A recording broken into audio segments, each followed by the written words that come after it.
Good morning, Wellspring. My name is Judy Bethman. I'm part of your Sunday, August 20th, 2023 service team. Early birds meet Sunday mornings at 9:30 via Zoom. The link is in the weekly email and on the website. Upcoming speakers for August. Today is our beloved Reverend Kamatara, and next Sunday is our beloved Shirley Angel Love. Yahoo! Thursday evening group meets every Thursday at 7 p.m. and we are continuing with the Greg Braden series called Missing Links. And it is sort of scrambling my brain. So it's been really good for me. I thought I knew a few things and he's telling me not so much. Okay. Our August get-together is today at 3 p.m.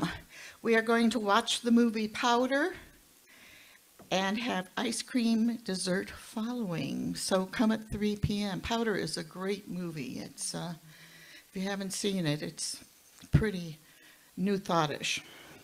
And lastly, our prayer team remains ready to serve and support you.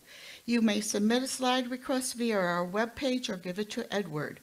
Our prayer team meets virtually on Tuesday at 4:15 to pray with you.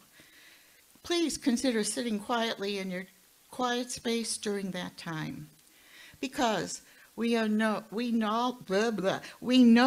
we are the one in spirit, and the energy of prayer knows no limits.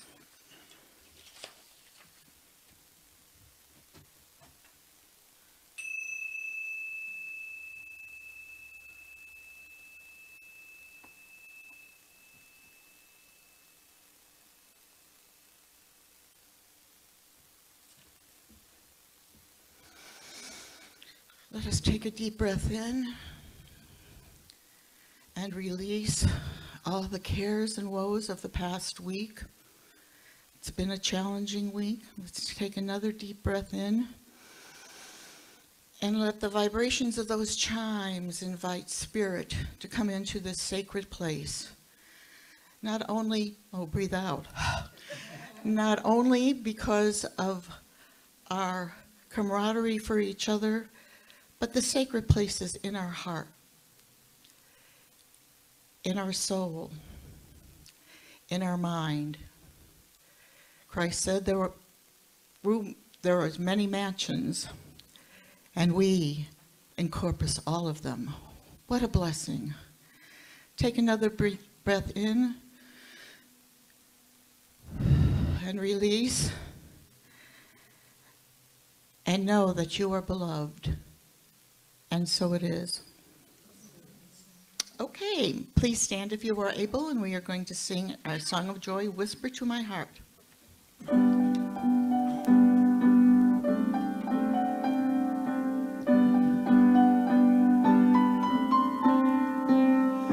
Whisper to my heart, I will hear you.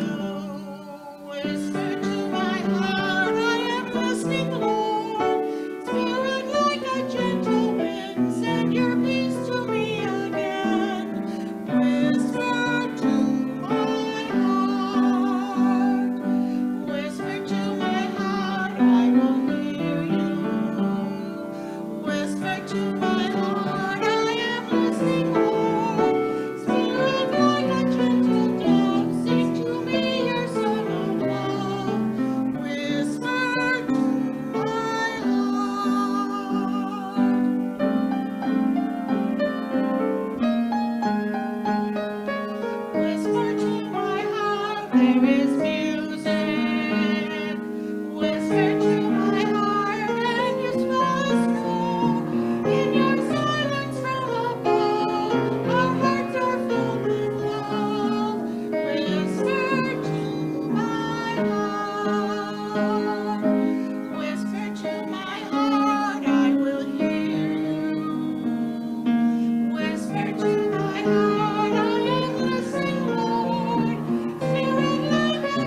Thank you. You may be seated, and you sound excellent this morning. All right, let us read together our vision, mission, and affirmation. Our vision: to elevate spiritual consciousness in our world. Our mission: to support individual spiritual quests through celebration, study, counsel, loving fellowship, and service. Our affirmation: my personal mission is unique and important. I accept my calling and know that I am a magnificent divine expression, shining brightly for the universe to behold. And so it is. And it's my pleasure to present to you Doug Adams.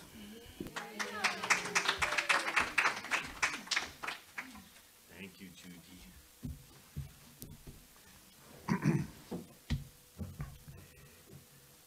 Have you noticed that it was kind of hot this summer? No, regardless of how long you've lived in this region, and I've lived here off and on for a very long time, never remember a summer like this. Never, not even close. And it made me think of my friend that I met when I first moved out to San Francisco. I was 23 years old, and I didn't know anybody when I went. I packed my guitar, my fiddle, some granola in my Volkswagen van and headed to San Francisco, the big city, and I didn't know a soul. And one of the first people I met was an extreme eccentric. He was an old hippie. An old hippie. He must have been 43. And he had a beard down to here and hair down to here, and he wore no shoes, Guatemalan shirt, and he carried a stick with a string on it, dung, dung, dung, dung, dung. And it's a long story, and I won't even begin to tell the whole saga or tale, but he was a Harvard graduate and had been a writer for the AP network, and he had dedicated war correspondent, and he dedicated his life, his callings at the time I met him were chanting, and being a defender of the climate. And one of the things he said, there was a few things he said that have stuck with me over the decades. And one of them was the most destructive force on the planet. And I had to think about this for a couple of weeks for it to really sink in. The most destructive force on the planet is human mood. And thinking about that, and I thought, well, what can I do? And I thought, well, we'll just try to calm it down a little bit with a lullaby. So I wrote this lullaby.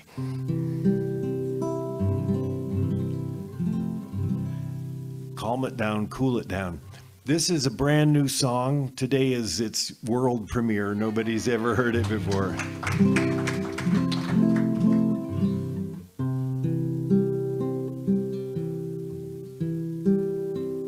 Two doves on a branch, one is preening her feathers. The breeze has eased, there's a lull in the weather. The little dog's sleeping in her little bed. The stars are wheeling soon overhead. It's not time for work to scheme. It's not time for planning. It's not time for scheming. Ease your mind now for drifting and dreaming. It's not time for fear. It's not time for sorrow. The millions of things will still be here tomorrow.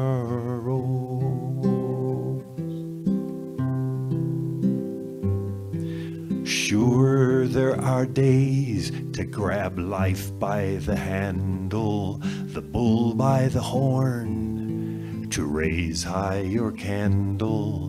When a day like that's ended and you've done your best, blow out the candle and let your mind rest. In the land of dreams where everything's shown, to the thickness of sleep where everything's known. It's not time to worry, it's not time to wrangle, it's time for the timeless to sort out the tangle.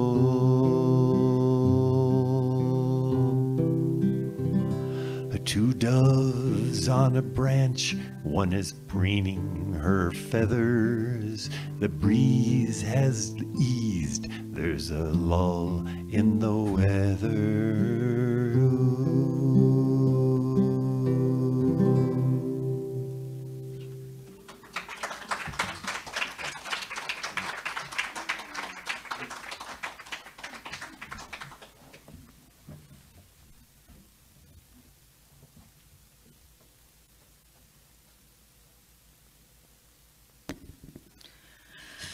What a sacred moment that was. Thank you, Doug. Wow. The reading for today is from Practicing the Presence by Joel S. Goldsmith. And this is on spiritual consciousness. The secret of harmonious living is the development of spiritual consciousness. In that consciousness, fear and anxiety disappear, and life becomes meaningful with fulfillment as the keynote. It's the degree of spiritual consciousness which we attain can be measured by the extent to which we relinquish our dependence on the external world of form and place. Our faith and confidence on the external world of form and place. Our faith and confidence in something greater than ourselves, in the infinite invisible which can surmount any and every obstacle. It is the awareness of the grace of God. There is a specific practice which will aid in the attainment of this spiritual consciousness. It is a practice which can be carried on throughout the day as the world crowds in upon us, reminding us that we need this or desire that. To every such instant demand, let our answer be, no, no, this is not what I need, this is not what I want. Thy grace is my sufficiency, nothing else. Not money, not marbles, only thy grace. Let us learn to hold that resolutely. If the need seems to be railway fare or rent, clothing, housing, or health, let us steadfastly acknowledge that our only need is His grace. Material, I'm skipping ahead here. Here's my bookmark. God is. There is a God. Never doubt that. This God is infinite in nature, eternal, universal, impersonal, impartial, and omnipresent. But how do we avail ourselves of that God? How do we bring this that we know about God into our individual experience? To illustrate, we can turn to the field of music. The principle of music is absolute. If, however, we fail to understand its principle and the sounds produced turned into a jumble of discordant noises, we do not rail against the principle. We apply ourselves more diligently to practicing the principle until we become proficient in its application. So it must be in our God experience. God is, and God is here, and God is now. But God is available only in proportion to our realization and willingness to accept the discipline that is necessary for the attainment of that mind, which is also in the God Spirit, Christ Jesus. And so it is. Well, it's my extreme pleasure to bring our beloved Reverend Kamatara.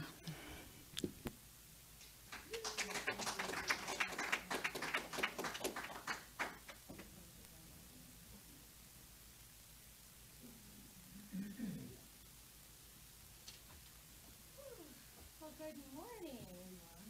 I thought I was on, but let's check some more. I got a green light in my mic hat. And, all right, you gotta get plugged in. Whether it's to principle, to the divine, to the sound system, you gotta get plugged in, right? All right. Whew. Well, good morning, Wellspring. Good morning. Wonderful to see you for our monthly rendezvous. I love that I get to come from Albuquerque to here once a month. It's definitely not lost on me that I get a little mini retreat every month, and I get to stay with beautiful people and see beautiful things, and I get to unplug from life and just have a great big old time out. So I get to visit people and go to the market and listen and connect and just kind of flow each time that I come here. And it's a really different way of being than when I'm back in the hustle and bustle and I'm in Albuquerque doing all the things and the home and the chores and the whatever. And the last time I was here in July, I had one of those experiences where I was having the experience and observing myself having the experience. Yes, all the nodding heads. And it was really a trip. It was awesome. I was having such a good time recognizing the deeper level of the experience that I was having. It was very inspirational because I realized that what I do when I come here, that y'all have given me the great bounty of being able to practice and do, is that I was engaging in a really important spiritual practice. And that spiritual practice is called hanging out. It's really underestimated, especially in our workaday, crazy, fast-paced world. And I think it's having that lived experience of what Ram Dass calls be here now. And to make that real and to actually have that experience, not just talk about having that experience.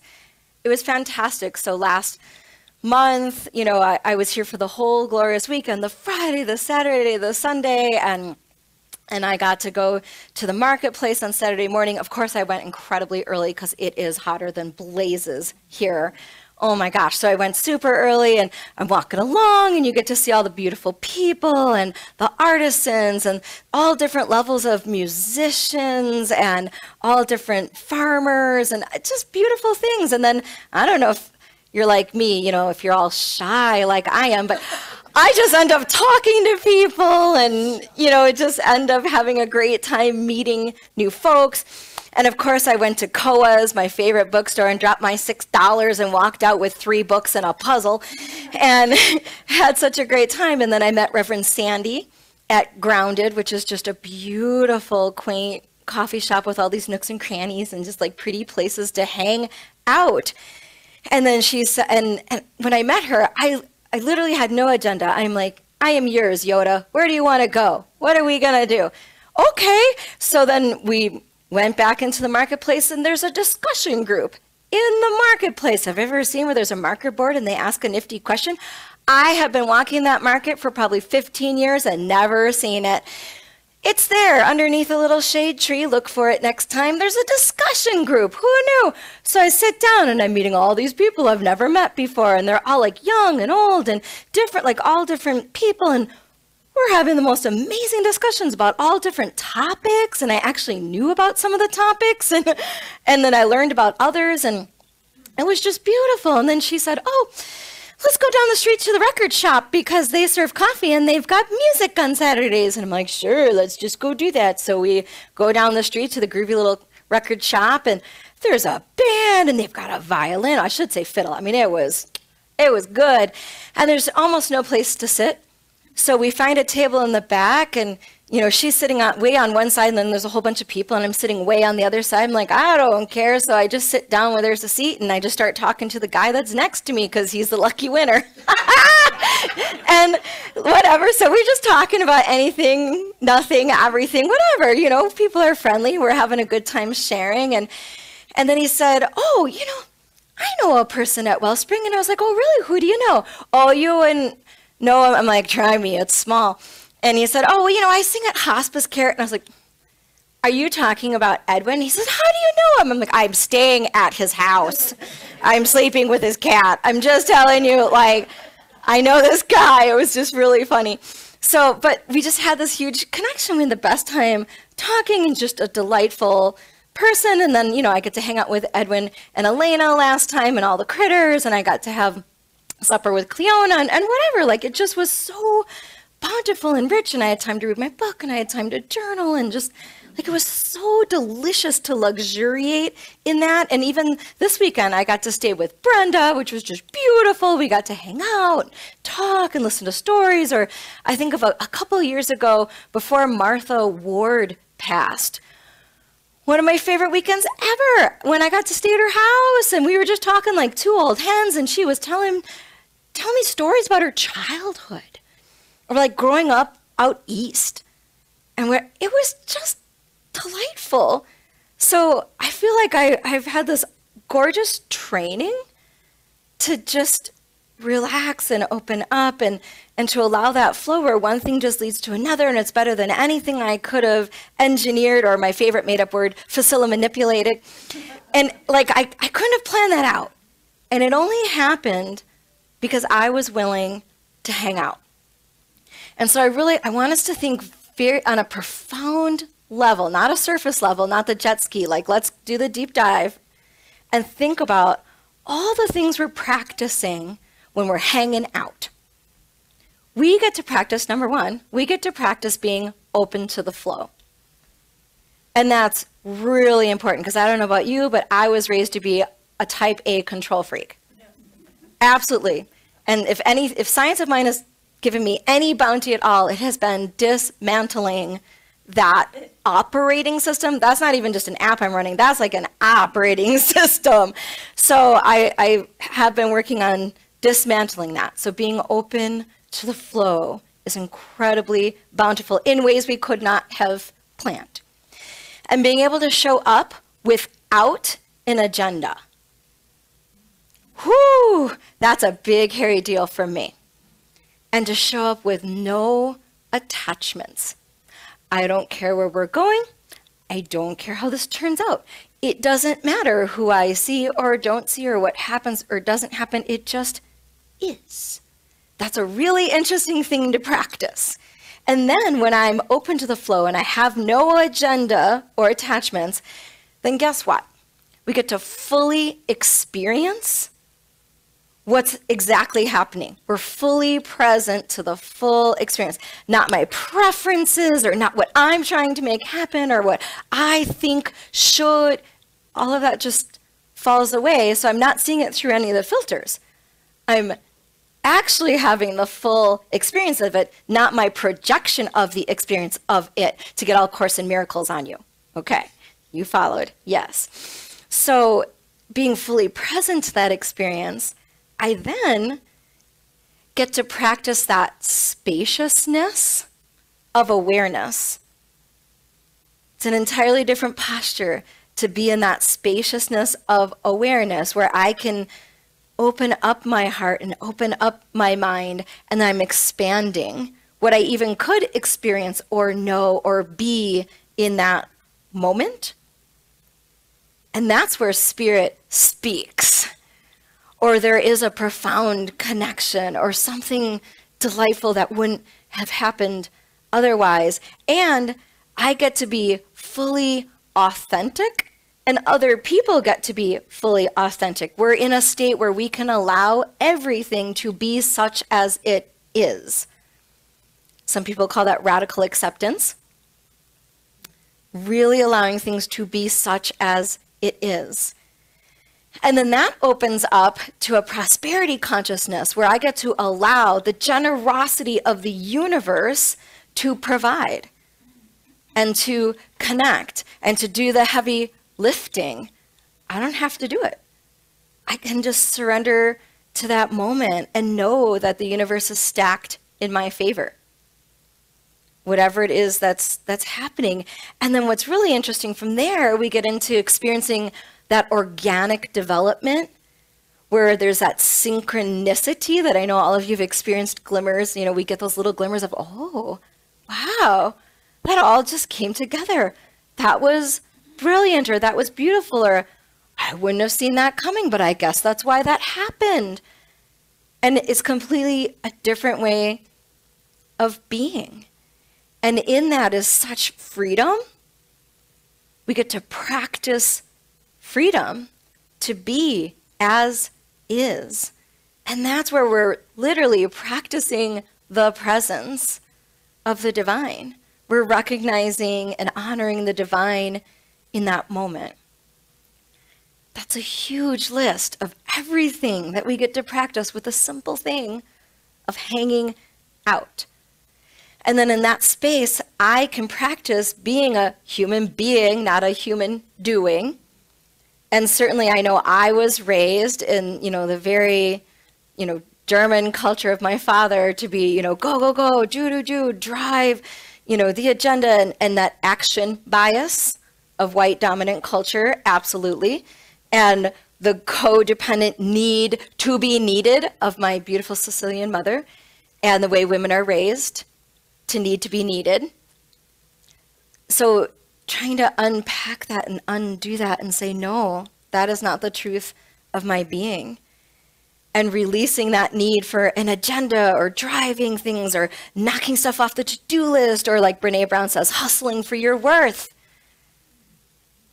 There's nothing I have to do or say or justify in this moment. I can just be. Because that other way of existing, Lord knows I tried. It's exhausting, isn't it? You're like, go, go, go, do, and I'm going to show you I'm right, and I'm going to prove and do the thing, and I'm going to make this thing happen by force, as opposed to allowing things to happen by power. For those of you who are Hawkins fans, force versus power, that is a different posture. And it feels luxurious to leave all that behind. I used to feel like I had 15 tabs open in my brain, to use a computer analogy, right? And you know how much that takes up of your computer's functionality. And then be like, nope, close it, close it, close it, close it, close it, close it. And I'm down to one tab, this beautiful thing that's in front of me. Wow, talk about optimum functionality. When I'm focusing on this one thing and just allowing and being fully present. And you know what's even better than having that one tab open? I'll see yours and raise you one. What if we close that tab too? And we be fully present to the one and make space for the unknown. Yeah, that's like the next step for me. I'm not quite there yet. It can be intensely uncomfortable to just allow, to have no tabs open, to allow that space of the unknown. In fact, Stephen Levine, in his book that's called Who Dies, it's about conscious living and conscious dying. Oh, that book is just, whoo! I'm working my way through that book, slow but sure, but wow, it's making my mind explode. But he talks about the don't know mind. And that definitely goes against every ounce of my upbringing and my profession as a school teacher and now an executive director, because I'm supposed to know and I'm supposed to have an agenda and I'm supposed to drive the bus and do the thing. Like, what if we believe in our faith and allow the divine to have its way and step into the don't know and the unknown and the mysterious and the glorious and the generosity of the universe, and give up my addiction to gotta know, gotta plan, gotta do. It's a huge addiction in this society. And so Stephen Levine writes about the don't know mind. He says, it is in the don't know mind that the truth is experienced in a spacious, timeless participation in being. Confusion is pushing against the flow, grasping at an answer, any answer. Don't know is just a space. And it has room for everything, even confusion itself. There's no force in don't know. It is in letting go of old models, opening into don't know, that we discover life as it is. It means getting out of our own way in the same manner that a healer gets out of his own way and lets the extraordinary nature of the universe manifest through him. He's not doing anything. As a matter of fact, for a moment, his self-oriented way of doing has ceased so that he may become a conduit for the energy of wholeness. So too, in the openness of don't know, we watch the healing come about. We experience the melting away of old knowings and expectations, and we begin to experience the joy of simply being. Yeah, that is next level. So it's this kind of hanging out that is a sacred practice. Can we give up what we think we know, what we think we need to accomplish, what we think it should look like? Because that kind of controlling sets us up for suffering.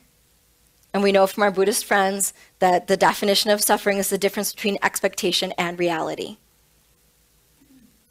And a favorite quote of mine I've read before, but it's so good, says, "The great way is easy for those who have no preference." When love and hate are both absent, then everything becomes clear and undisguised. Make the smallest distinction, however, and the heavens and the earth are set infinitely apart. If you wish to see the truth, then hold no opinions for or against anything. To set up what you like against what you dislike is a disease of the mind. Talk about dismantling the operating system of society and marketing and capitalism. And I mean, I could just go on that one, right?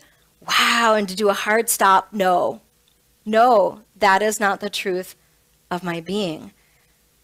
I will recover from this addiction of the human doing. I have no need to drive the agenda. I quit bringing things toward me that I prefer and pushing stuff away from me that I don't like. What if I just hung out with it? Whatever it is. And can I recognize the divine presence that is there and everywhere? And here's the bonus round. Okay, the bonus round of the spiritual practice of hanging out. It prepares us for when we're hanging out in really difficult times. When we hang out like this right now, we get ready to also hang out when stuff gets gnarly. Can we hang out with our emotions when they're really high, or when other people's emotions are really high? Can we hang out with it and just let it be and honor that moment? Can we hang out with our sense of lack that sometimes comes up and just be with that? Can we hang out with troubles and difficulties and tough people and tough situations? Can I hang with myself when I'm not liking myself so much? That's the stuff of spiritual warriorhood. Is that a word? I just made that up. All right. So I think of if we can be with that and not get barbed by it or start controlling it, if we can allow the flow and the experience in that moment, then we're stepping into the unknown and the mysterious, where the divine can have its way. Not my will, but thy will be done. In fact, I had a really interesting experience a couple of weeks ago. I was in Wisconsin visiting my elderly parents, and my dad seems to be getting near the end of his time. And, you know, he's expressing himself in some really difficult ways right now, as often is the case as people are coming in for a landing. There's a lot of anger and resentment and bitterness and being demanding and rude and just all sorts of things that are not typically him are coming forth. And it's difficult. It's really hard on my mom. It's hard on my brothers. And when I come to visit, like, it's very difficult. Okay. Can I hang with that? can I hang with that and still recognize the divinity of his being in that moment? And then in the course of that week, there was a particular time where he started yelling at me again and demanded that I bring him his jewelry box. And he's, yelling and demanding and saying all sorts of, difficult things. And I was like, you got it, Dad, sure. And I bring it up to him and he's like, I want you to pull out all the silver and turquoise and blah, blah, blah, stuff I didn't even know he had. And he was like, and he's yelling at me, but he's telling me the story of how each time he went to visit my husband and myself in Albuquerque, he would pick up some little treasure. And he was telling me about the Native Americans who made it and how my other brothers, they won't appreciate it and they don't get it. And he's screaming at me.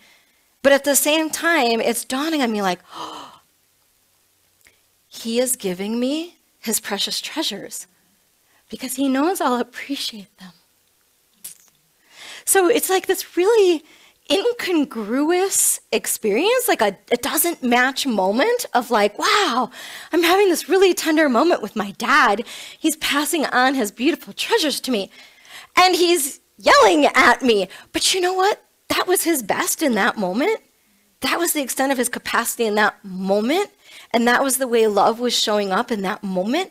And because I could hang with it and not get barbed or controlling or, yell back at him or wow, what a jerk.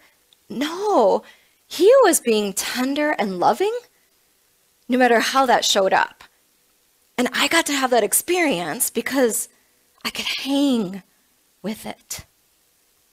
Wow, that was amazing. So I really encourage you to practice. Sorry, we're all having a moment here. To practice hanging out, especially with the easy stuff. Right now, us together. Yes, I love this hanging out. Hang out with the easy stuff. So then we can hang out with the hard stuff until one day nothing really is easy or hard. It just is. And then we're hanging out in the isness of that moment. And it reminds me of Meister Eckhart, 13th century German mystic. So shout out to Neinberg in Germany, where Sharon is. All right. Thank you, dear friends. Meister Eckhart says, God must become me and I must become God, so entirely one that this he and this I become one is, and in this isness be as one. That is the key to conscious living and conscious dying in the wholeness of the one. And we get to practice that right here and right now with each other as we merely hang out. So today I hope you enjoy the hang.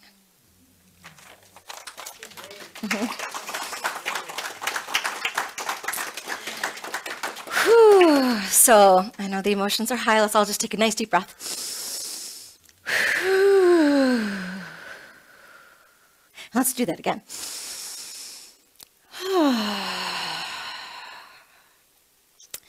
And let's take a moment to drop into that place where we know that there really is that one loving source. And there's no words for that, so I'm just going to pause for a moment so we can practice the presence and feeling and just keep breathing into that spaciousness of awareness.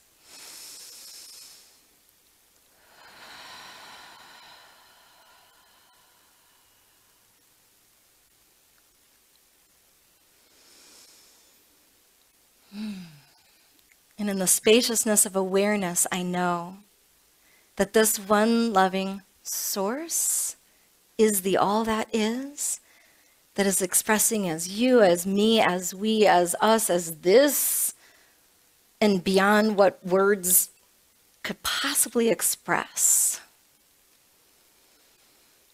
And this divinity that's always present is just waiting to be recognized as we hang out.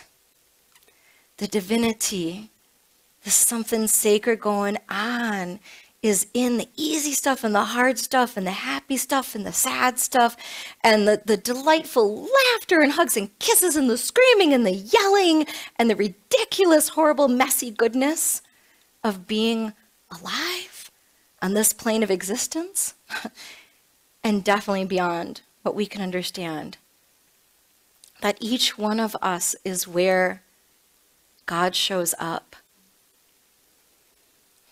And so I know for each one of us, as this week unfolds in that beautiful divine right order that we know to be true, I know for each one of us that we deepen our recognition of the experience we're having. That I can have the experience and observe the experience at the same time.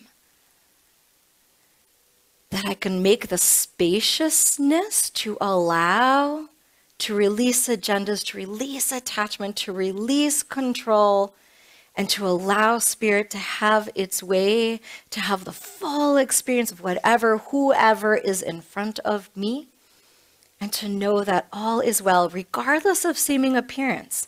I know that all is well and that I'm in the arms of the divine with whatever it is, that there's no separation that's happening, that I am fully in the one heart, one mind, one love that is, in the allness of that moment.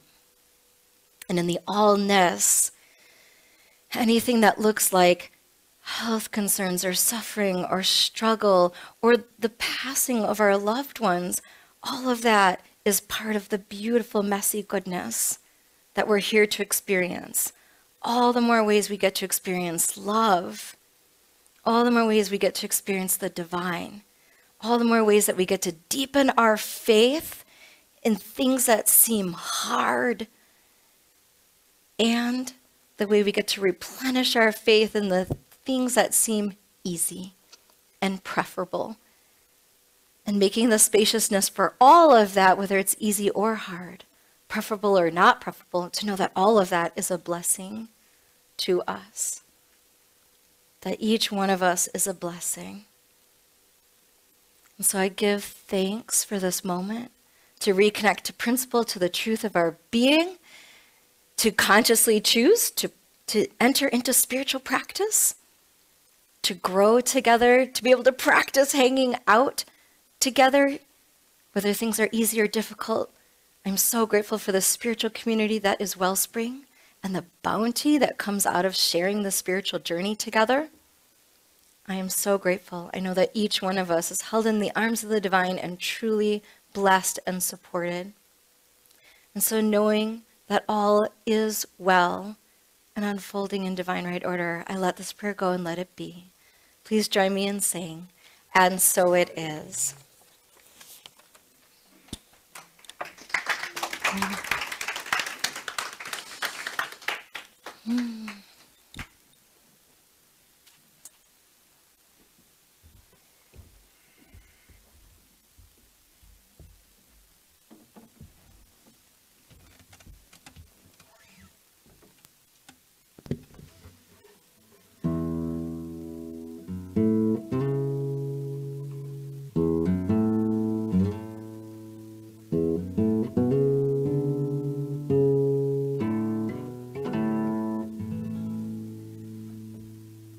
A little bird singing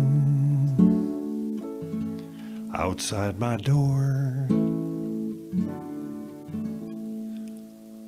a song I'd never, ever heard before. She's on her way, she's passing through. She knows just where to go and what to do. Every time I feel a spirit moving in my heart, I pray. Every time I feel the spirit moving in my heart, I pray, yes I pray and I pray. I've got a compass and I've got a chart, and I bring them with me right in my heart. And And every time I miss the mark, I've got a torch to guide me in the dark. Every time I feel the Spirit moving in my heart, I pray. Every time I feel the Spirit moving in my heart, I pray. Yes, I pray and I pray. I keep a praying and a praying, and I pray and I pray. I say I am, I say blessed be, right in this moment, eternity. Meditation, I can clearly see, and so it is, and so it is, and it shall be. Every time I feel the Spirit moving in my heart, I pray. Every time I feel the Spirit moving in my heart, I pray. Every time I feel the Spirit moving in my heart, I pray. Every time I feel the Spirit moving in my heart, I pray. I pray. Yes, I pray and I pray. And I pray and I pray.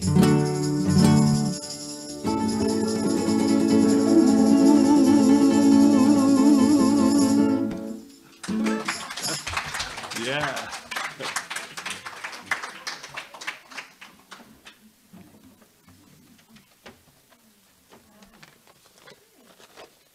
Thank you. That's so good. All right, this is our offering time. So we really appreciate anything and everything that you can share, in particular your financial abundance, because obviously it's helpful for the bricks and mortar, but it's also helpful for how this mission and message goes out into the world in ways, exponential ways we couldn't even imagine. So you're giving to so much at that point. We really appreciate all that you can share. And of course, you can share online. You can share in the basket. There's all different ways that you can share. So thank you for what you're doing. And do highly recommend the monthly auto donate on PayPal, because then it just happens. So that's my way of choice. I appreciate that. We know that it's a great bounty to be able to share our abundance. So do I do the blessing now? We're ready to bless, and then we get to have more music, right? No. Almost? Oh, no, I just want more music. Okay, we'll wait. I'll try to hold on. So go ahead and join me in blessing the wonderful donations that are here in this basket and electronically, and all the wonderful ways that we share a bounty with each other. So thank you, Divine Spirit, and all the beautiful people who are sharing their bounty with Wellspring, time, talent, treasure, all the ways that we get to give, and also all the ways that we get to receive. I know that the giver is as blessed as the receiver in this mutual reciprocity of the universe. So we give and receive generously, and I give thanks for it all. And so it is. And so it is. All right, now I'll take with Judy so she can do the rest of the service.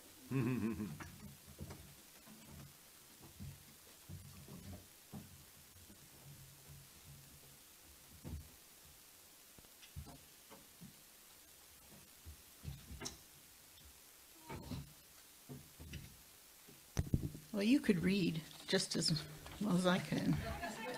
Yeah, Tag, you're it. Okay. We're on slide 13, Brenda.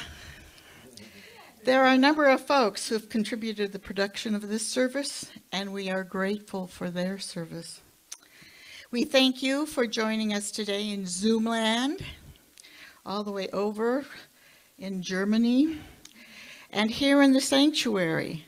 And lastly, stay around in the Zoom meeting after the service to visit, or join us in the social hall for coffee and conversation. Please stand if you are able, And read with me the benediction, followed by our congregational song.